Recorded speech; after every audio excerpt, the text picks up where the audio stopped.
रायगडावरती एक मंदिर आहे, जगाच्या ईश्वराचं मंदिर. काय नाव त्या मंदिराचं? जगदीश्वराचं मंदिर.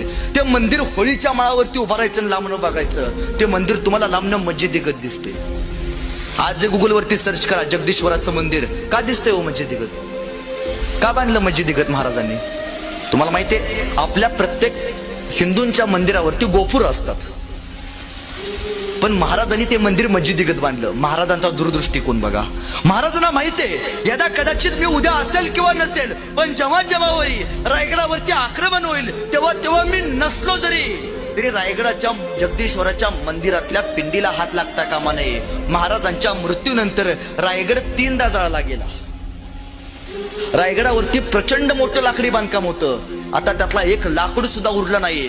त्या जगदीश्वराच्या मंदिराच्या बाहेर नंदी आहे, त्या नंदीची गर्दन सुद्धा तत्कालीन काळातल्या माणसांनी कलन केली. पण 3 वेळा रायगड जाळून सुद्धा जगदीश्वराच्या मंदिरात जायचं धाडस यवनांचं झालं नाही. का? कारण ते मंदिर लांबनं मस्जिदीगत दिसतंय आणि मस्जिदीत कधी यवन जात नाहीत. त्यामुळं आज असलेल्या महादेवाच्या पिंडीला हात सुद्धा लागला नाही. आपल्या गावातला देव आणि जगदीश्वराच्या मंदिरातली पिंड जर कुठल्या राजामुळे शाबूत राहिली असेल तर ते छत्रपती शिवाजी राजामुळे राहिले.